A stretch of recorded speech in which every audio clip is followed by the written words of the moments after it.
लेकिन यहाँ पर मैं बता दूं आपसे कि यहाँ पर क्यों गलत है। यहाँ पर वो इसलिए है कि इसका नाम जो हुआ था बाद में मॉडिफाई हुआ था। 1987 में तो ये संस्था बनी थी स्पेशल ओलंपिक भारत, लेकिन 1987 में इसको किसी और के नाम से जानते थे। बाद में इसको मॉडिफाई किया गया और स्पेशल ओलंपिक भारत का नाम 2001 में रखा गया। ये बात पढ़ा है आपने? नहीं सर। हाँ, तो ये जान लीजिए कि इसका नाम बाद में ये 2001 में इसका नाम वो हुआ, फिर से इसका नाम आया और वहां पे इसको रखा गया था। ठीक है, तो इसमें यहाँ ये पर हमारा जो मानसिक कंक्लूजन लोग क्या बनेगा? जो मानसिक लोग रहते हैं उनके लिए रहता है ना ये। अब देखिए मैं बता दूं, इसमें तीनों की कैटेगरियां अलग अलग हैं। अब सबको लगता है कि सब डिजेबल पर्सन के लिए होता है, तो मैं आपको बता दूं कि ये जो हमारा पहला क्वेश्चन है ये सभी डिजेबल पर्सन के लिए नहीं होता है, सिर्फ मानसिक। स्पेशल ओलंपिक सिर्फ मानसिक होता है। जहां स्पेशल की बात होगी वो सिर्फ और सिर्फ मानसिक, मेंटली रिटार्डेड, यानी कि मानसिक रूप से जो बच्चे परिपक्व नहीं हो पाते हैं, मेच्योर, या जिनकी आईक्यू बहुत कम लेवल पे होती है, वो बच्चे प्रतिभाग करते हैं किसमें? स्पेशल ओलंपिक में। ठीक है, दूसरा हमारा क्या है? चलिए हम बात, 1 मिनट, हम कॉल कर रहे हैं आपको, 1 मिनट, 1 मिनट का समय लेंगे, 1 मिनट का, रुकिए।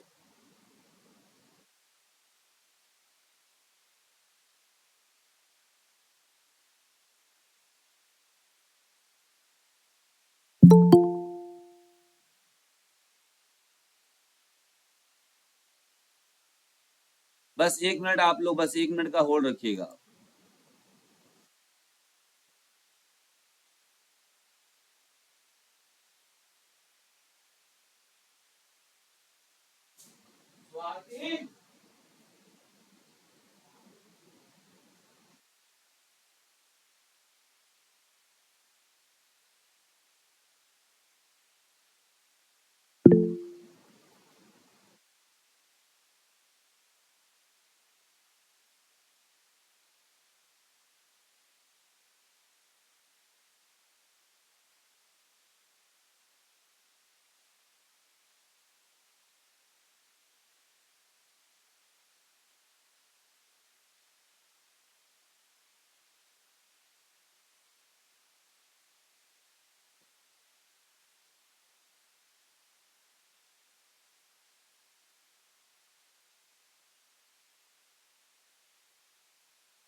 चलिए शुरू करते हैं क्लास। हम लोग बात कर रहे थे, तो यहाँ पर हम लोगों ने देखा यहाँ पे कि पैरालंपिक जो हमारा है ये हमारा 1960 में हुआ था। आपको बताना चाहूंगा कि जो पैरालंपिक यहाँ पर हम लोग 1960 यहाँ पर लगाए हुए हैं, इससे पहले मैं आपको बता दूं कि ये 1948 में अनऑफिशियली खेला गया था, और जिसको कि पैरालंपिक गेम को ही स्टॉक मांडविले खेल भी कहा जाता है। स्टॉक मांडविले क्यों कहा जाता है? क्योंकि वे स्टॉक मांडविले हॉस्पिटल में ऐसे डिजेबल पर्सन के लिए ऑर्गेनाइज किया गया था पहली बार, ठीक है। तो इसी का नाम होता है। डीफ ओलंपिक्स में क्या होता है? डीफ ओलंपिक्स में सिर्फ और सिर्फ डीफ और डम, यानी जो गूंगे और बहरे लोग होते हैं, सिर्फ वही लोग इसमें प्रतिभाग करते हैं। समझ में आई बात? डीफ लोगों के लिए जो होता है वो हमारा क्या होता है? डीफ लोगों के लिए। अभी कहीं कहीं आप देखेंगे 1924 में डीफ वाला भी दिया है, और स्पेशल ओलंपिक भी 1924 में दिया होता है, ठीक है। चलिए आगे हम लोग बात करेंगे। यहाँ पर नया मतलब ये खेल का नाम है, और आपको बताना है कि वह खेल किस प्रकार के जो ओलंपिक खेल होते हैं, types of different types of disable person के लिए जो ओलंपिक टाइप के खेल होते हैं, उनके लिए कौन कौन सा खेल होता है, ठीक है। तो आपको सबसे पहले यही बताना है। तो यूनिफाइड स्पोर्ट्स ये किसमें होगा? यूनिफाइड स्पोर्ट्स, पहले तो इसके मतलब को आप समझ लीजिए। यहाँ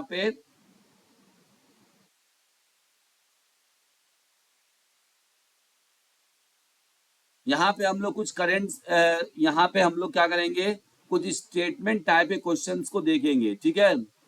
choose the correct statement type के क्वेश्चंस क्या होता है, तो बताना है कि पैरालंपिक से संबंधित इनमें से कौन सी बातें आपकी सही है। It is held every 4 year, क्या पैरालंपिक प्रत्येक 4 वर्षों में होता है? यस और नो। तो यहाँ पर ये ए वाला आपका सही ऑप्शन होगा कि जैसे ओलंपिक होता है सेम उसी, अभी भी देखिए आप, अभी पेरिस ओलंपिक खत्म हुआ है, तो पेरिस ओलंपिक 2024 जब खत्म हुआ है, तो उसी के साथ अभी शुरू हुआ है क्या?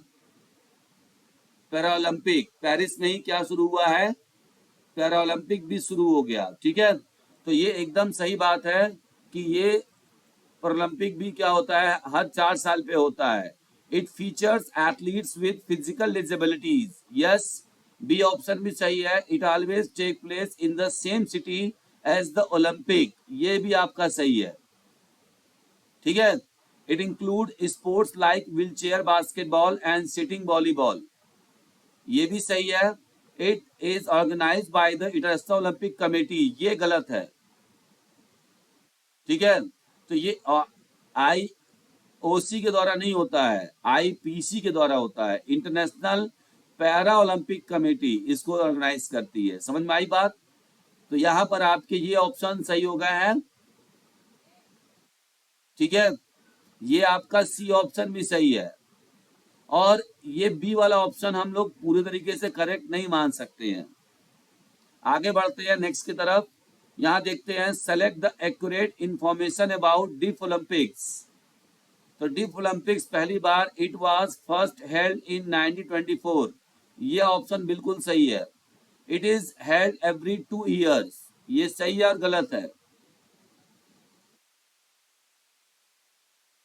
गलत है ज्यादा सर। तो गलत है सर, ओलंपिक 4 साल में होते हैं, ये भी 4 साल में डीफ होते होंगे। ओलंपिक्स है। हाँ, तो ओलंपिक की तरह ही रहा है सर।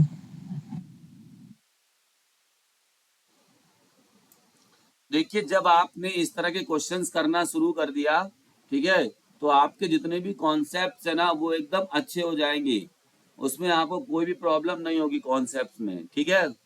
तो it is held every 2 years, ये वाला स्टेटमेंट हम लोग गलत रखेंगे।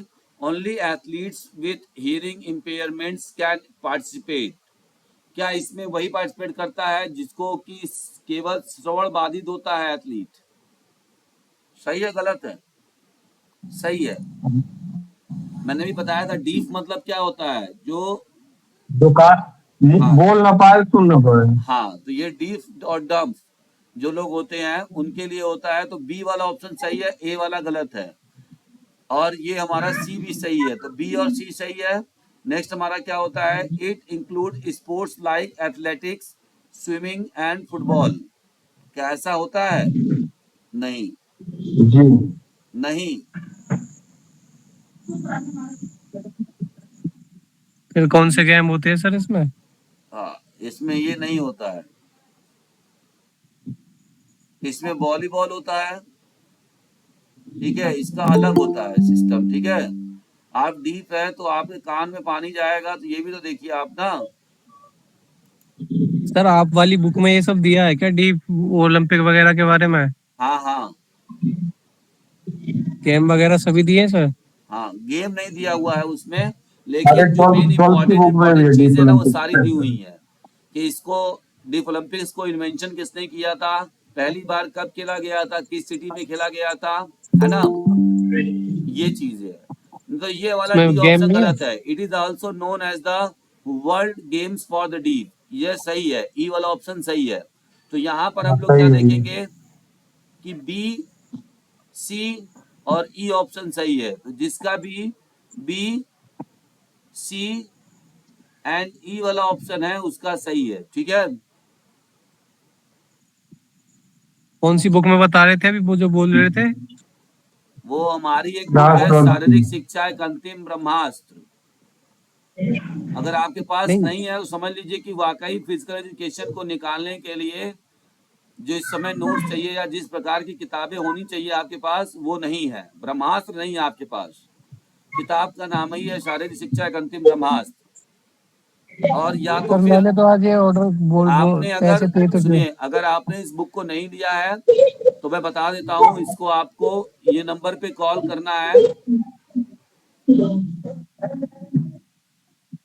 ठीक है। इस पे कॉल करके ये मंगा लेना है आपको। सर मेरी कब तक आएगी जो मैंने आज भेजे थे सर रुपए? 7 डेज लगता है, जब भी आप पेमेंट करेंगे तो विद इन 7 डेज के अंदर ये बुक आती है, ठीक है। नहीं आइए आपने कोई आगे हम रिप्लाई बात नहीं किया करते सर हैं, ऑर्डर वगैरह आइडेंटिफाई का। The correct statement about special Olympic Bharat. Special Olympic Bharat क्या है, ये सिर्फ भारतीय लोगों के लिए होता है। मतलब कि जो भारत में मेंटली रिटार्डेड लोग हैं उनके बीच में जब हम गेम कंपटीशन कराते हैं तो ये हमारा क्या होता है, special Olympic Bharat. First time ये 1987 में बना था, ठीक है, इस नाम की संस्था बनी थी। लेकिन 2001 में इसे रीमोडिफाइड किया गया था। चलिए हम लोग बात करेंगे, it is the Indian chapter of special Olympics. Yes, ये एक इंडियन चैप्टर है जहाँ पे स्पेशल ओलंपिक में टीम हमारी जाती है, ठीक है। It focuses on athletes with intellectual disabilities. Yes. Sir आपकी आवाज कट रही है या फिर मुझे तो मेरे ही ऐसा नहीं नेटवर्क लग नहीं रहा आ है, रहे हैं? और किसी को दिक्कत हो रही नहीं है? सर। हाँ जी कट रहा था। कट रहा है सर। अच्छा, अब आने लगी सर। चलिए कोई बात नहीं है। It was founded 1968। लग गई। नहीं, it organises both summer and winter. Yes, special Olympic. अच्छा, भारत, भारत वाला नहीं होता है, स्पेशल ओलंपिक दोनों होता है, विंटर और समर। तो ये भी आपका गया, सी और डी आपका गया, ए भी आपका सही है। It promotes year round sports training competition. Yes, तो ई आपका सही है। तो यहाँ पर जो ऑप्शन बनेगा आपका ए, बी एंड ई, ठीक है, ये ऑप्शन आपके सही होंगे। आई होप कि कुछ आप लोगों को थोड़ा गलत या थोड़ा सा अजीब लग रहा होगा, क्योंकि ये सब टॉपिक से क्वेश्चन देखिए कोई भी कराता नहीं है, या हम लोग कभी इस पे प्रैक्टिस करते नहीं है, या इस टॉपिक को कभी हम लोग पढ़ाई पे ध्यान नहीं देते हैं, ठीक है। चलते हैं आगे हम लोग। अब बहुत ज्यादा की जरूरत नहीं है इसको पढ़ने का, क्योंकि जब कोई चीज नहीं समझ में बढ़िया से लगे ना तो हम लोग को आगे बढ़ जाना चाहिए। अब हम लोग अपना अगले टॉपिक की तरफ चलते हैं, और हमारा जो कि सिलेबस के अकॉर्डिंग मैंने बोला था कि आप लोग तैयारी करके आइएगा। कल जो लोग हमारे साथ थे तो ये हमारा जैसे टॉपिक यहाँ खत्म हो जाता है आपका para Olympic, special Olympic, deep Olympic, special Olympic Bharat. तो इसके बाद हमारी अगला टॉपिक शुरू होता है 1.3, जिसका नाम है philosophy, meaning, definition, aims and its branches. Philosophy as applied to physical education like idealism, naturalism, realism, pragmatism and existentialism. तो क्या पहले इसका थ्योरी बताया जाए कि डायरेक्ट क्वेश्चंस कराया जाए? सर पहले थ्योरी करवाइए ना सर, तभी तो क्वेश्चन हो पाएंगे। देखो, हम मेरे को ऐसा लगता है कि हमारे क्लास में जो लोग आए हुए हैं ये सभी लोग लगभग ट्रेंड है। इस वजह से मैं डायरेक्ट क्या कराता हूँ कि मैं देखता हूँ, मैं थ्योरी पढ़ाने जाता हूँ ना, तो वैसे ही जो हमारे विजिटर है, जो भी व्यूअर्स हैं, वो उनमें इंटरेस्ट हो जाता है कम। वो लोग भाग जाते हैं, उनको लगता है कि उन्होंने थ्योरी में सब पढ़ लिया है। सर झूठ मूठ का देखिए, आपको ये जो मेरे बुक में ये वाला जो चार्ट दिया हुआ है, अगर आप ये चार्ट को पढ़ लेते हैं बहुत अच्छे से, इस वाले चार्ट को अगर आप पढ़ लिए, एक बात मान के चलिए कि हर एक एग्जाम में फिजिकल एजुकेशन का 1 से 2 नंबर आपका पक्का हो गया।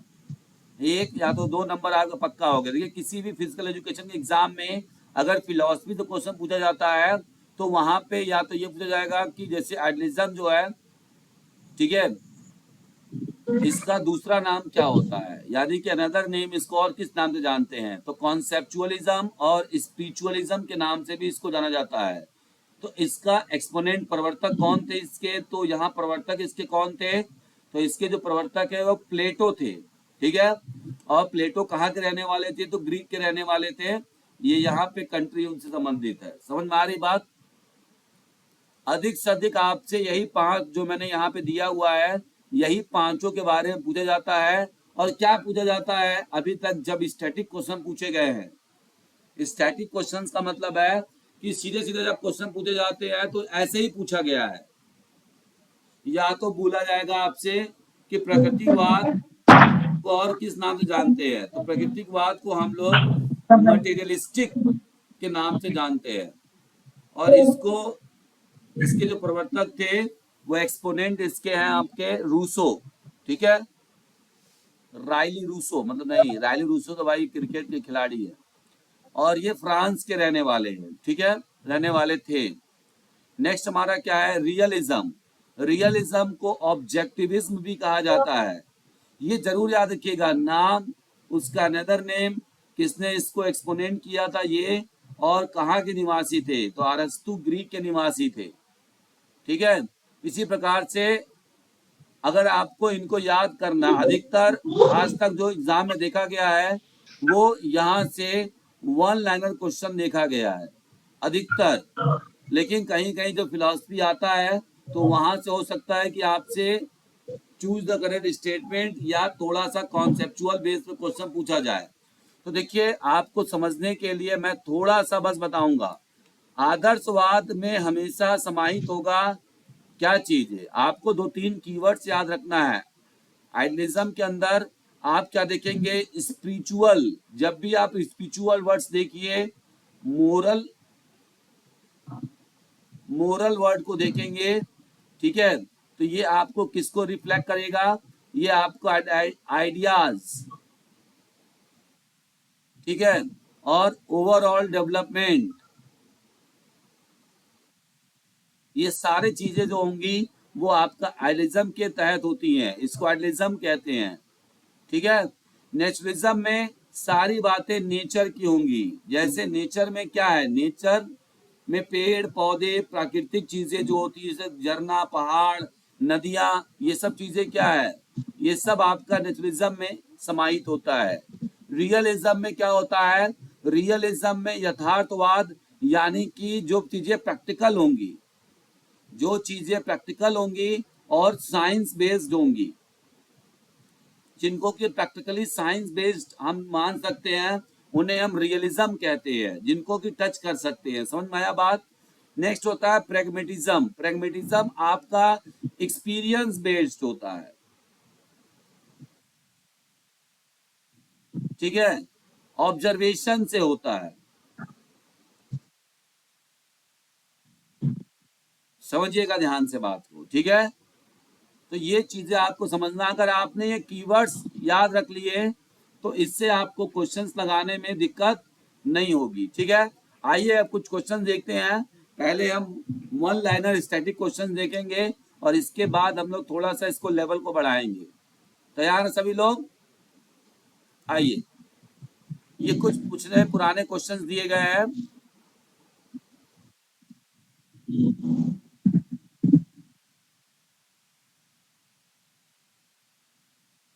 सबसे पहला है कि शारीरिक शिक्षा का जो कार्यक्रम होता है वह किस दर्शन शास्त्र के अंतर्गत आता है? फिजिकल एजुकेशन प्रोग्राम किसके अंतर्गत आएगा? वास्तविकता का हाँ, आइडियलिज्म। नहीं, कौन बोला आइडियलिज्म? गलत है। देखिए, आइडियलिज्म में क्या होता है, क्या आप फिजिकल एजुकेशन में विचारों को मानते हैं खाली? फिजिकल एजुकेशन में चीजें एक्सपीरियंस बेस्ड होती है, प्रैक्टिकली की जाती हैं। तो इसका जो राइट आंसर होगा ऑप्शन नंबर 20 करेक्ट हो जाएगा, ठीक है।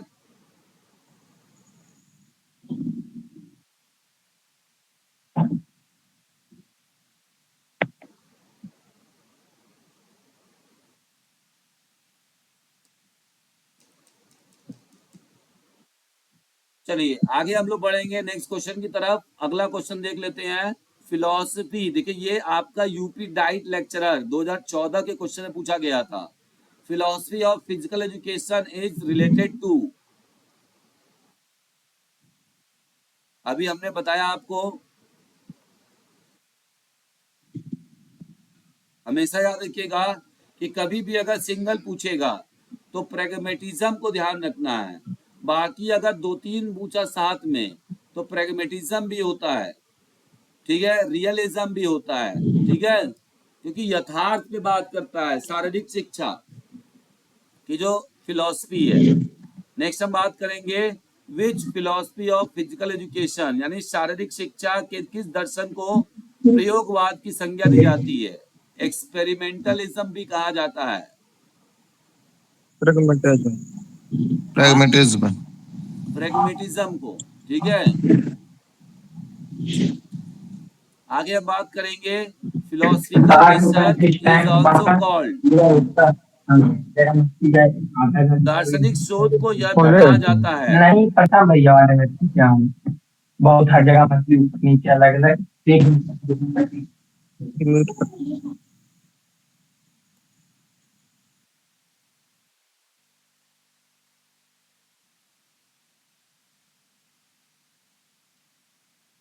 दार्शनिक शोध को यह भी कहा जाता है। ये क्वेश्चन देखिए आपका यूपी पीजीटी 2021 में पूछा गया था। तो conceptual research option number C इसका क्या हो जाएगा? करेक्ट हो जाएगा, ठीक है। आगे बढ़ते हैं। Who used experimentalism in the field of education, experiment को किसने? John Dewey. John Dewey, option number 20 correct हो जाएगा, ठीक है। तो इसी प्रकार से देखिए वन लाइनर क्वेश्चन है जहां पे आप पढ़ते हैं, डायरेक्टली क्वेश्चन आप देखते हैं। Who first declare relation of the body, देखिए यहाँ पर who is the father of Plato, वहां हु नहीं होगा कि Plato is the father of, Plato किसके जनक है? आइडियलिज्म के, ठीक है।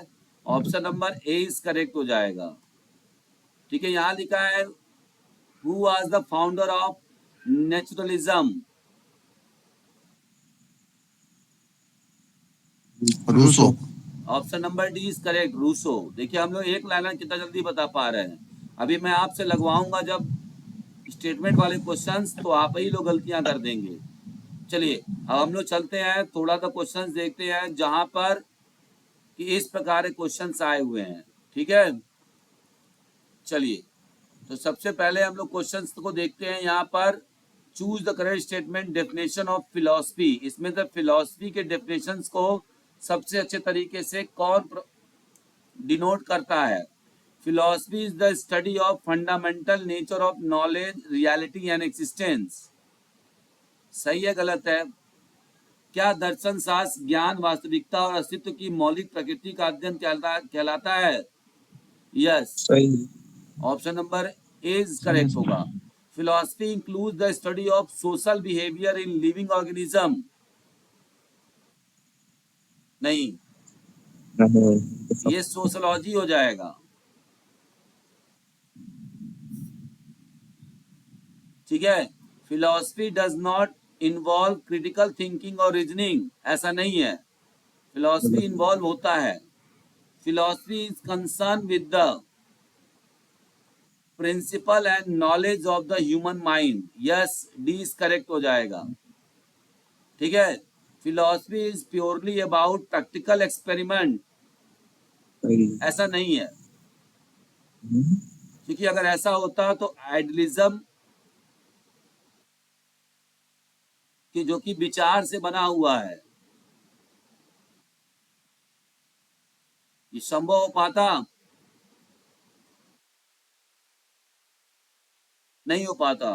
तो यहाँ पर जो ऑप्शन आपका है वो ए और डी इज करेक्ट हो जाएगा। ठीक है, चलिए नेक्स्ट हम लोग आगे बढ़ेंगे।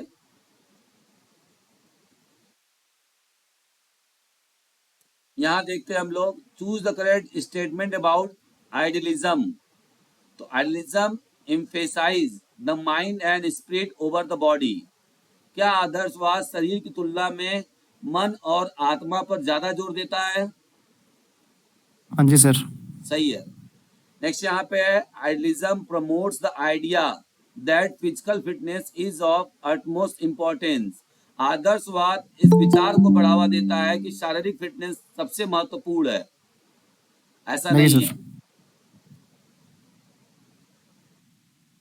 आदर्शवाद सिर्फ स्पिरिचुअलिज्म, धार्मिक चीजों पर जो बातें कही गई हैं उस पर ज्यादा फोकस करता है, बजाय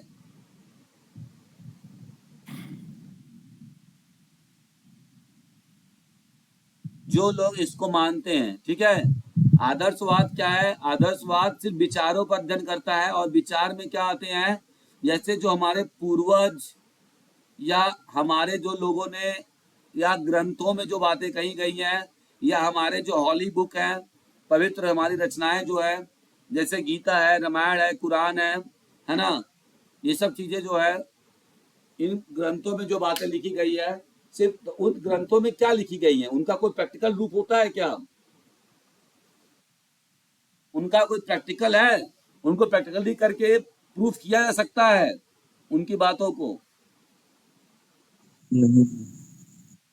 बताइए हाँ या ना में जवाब। नहीं सर। यस और नो? नो। नो नहीं सर। इसका राइट आंसर होगा नहीं। प्रैक्टिकली उसको आप नहीं कर सकते, बस एक आस्था है, एक मन में रहती बातें। तो 20 इनकरेक्ट हो जाएगा। आदर्शवाद शारीरिक गतिविधियों के माध्यम से नैतिक और आध्यात्मिक पहलुओं का विकास को महत्व देता है। हमने कीवर्ड्स आपको सही है। क्या बताया था पकड़ने के लिए? मोरल वर्ड बोला था, स्पिरिचुअल बोला था। सही। तो ये आपका क्या हो गया? सी करेक्ट हो गया और ए करेक्ट हो गया। नेक्स्ट है, idealism is primarily concern with the materialistic goals. क्या मटेरियलिस्टिक को बात करेगा? नहीं। मटेरियलिस्टिक नहीं। यानी कि जो चीजें साक्षात है उनकी बात कौन करेगा? रियलिज्म करेगा। नहीं नहीं, नेचुरलिज्म करता है। नेचर में भी चीजें एग्जिस्ट करती है ना।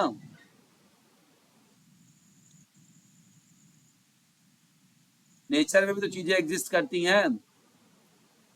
नेक्स्ट हमारा क्या है? तो ऑप्शन नंबर डी इसका इनकरेक्ट हो जाएगा।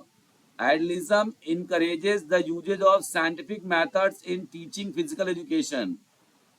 साइंटिफिक मेथड कैसे यूज करेगा? क्योंकि ये पुराने बेस्ड पर आधारित होता है। हमारे जो ग्रंथों में, वैदिक संस्थाओं में, जो गुरुकुल वगैरह में दिया गया था, तो उसमें साइंटिफिक स्टडी के बारे में बात ही नहीं की गई है।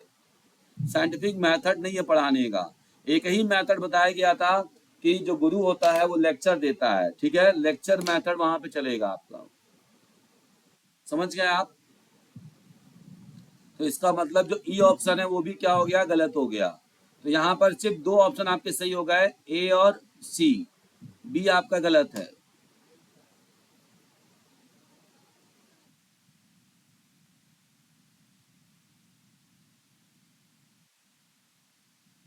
आओ आगे बात कर लेते हैं, नेचुरलिज्म से संबंधित कौन सी बातें सही हैं। तो naturalism emphasises learning through nature and natural process. तो जो नेचुरलिज्म होता है वो क्या होता है, वो नेचर पर और नेचुरल प्रोसेस पे संबंधित या उससे जुड़ा हुआ होता है।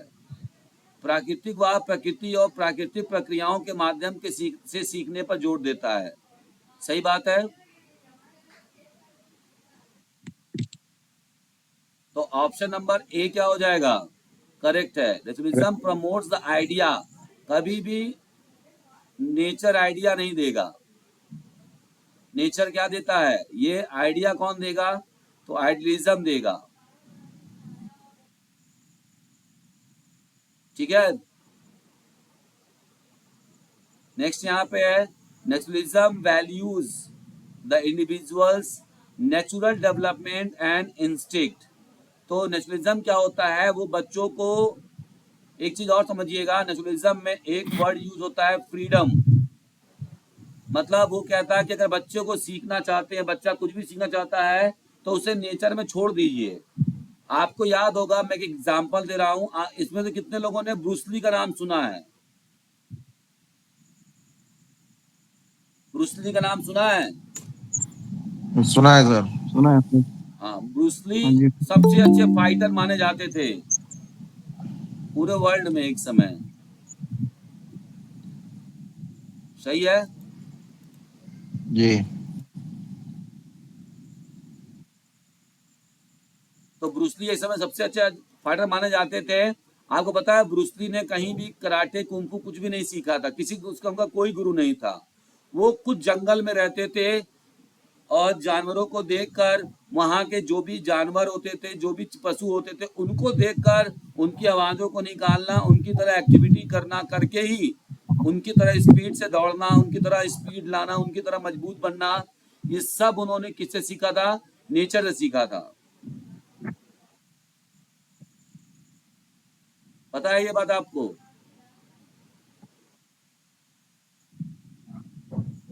तो नेचुरलिज्म क्या कहता है कि अगर इंसान को कुछ भी सीखना है या कुछ भी आगे बढ़ना है तो उसे क्या करना चाहिए, नेचर में छोड़ दीजिए, फ्रीडम दीजिए उसको, और वो ऑटोमेटिकली सब चीजें सीख जाएगा। नेचर में घटित होते हुए देखेगा तो सभी चीजें को सीख जाएगा।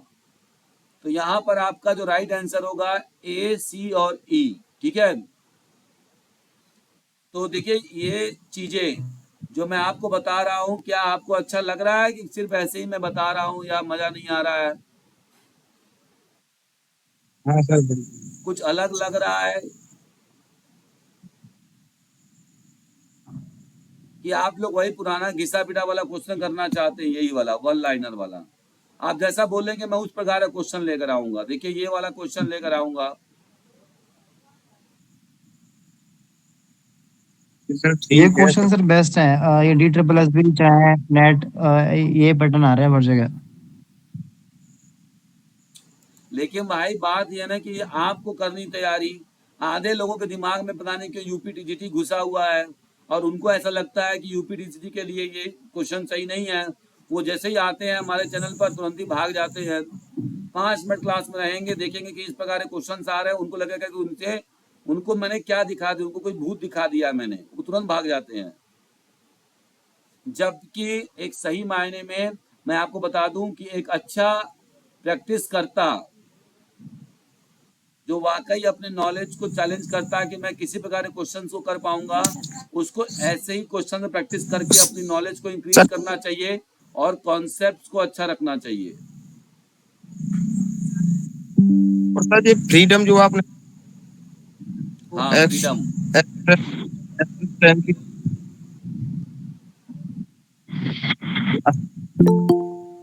आपकी आवाज कट रही है।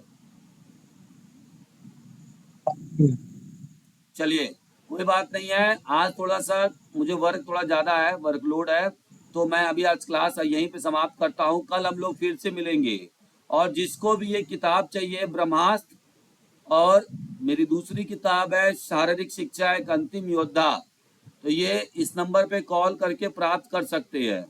और ये वाला अगर आपको चाहिए पीडीएफ के फॉर्म में, ये वाले सारे नए क्वेश्चन टाइप का चाहिए, तो भी आप इस नंबर पर कॉल करके डायरेक्ट इसको ले सकते हैं। ठीक है, ये नंबर आपके सामने लिख दिया मैंने, तो यहाँ पर आप डायरेक्टली इसको लेकर यहाँ पे जुड़ सकते हैं। ठीक है, जो भी आप चाहेंगे, जैसा चाहेंगे वैसा क्वेश्चंस आपको मिल जाएगा, वैसा मटेरियल, वैसा नोट्स आपको मिल जाएगा। ठीक है,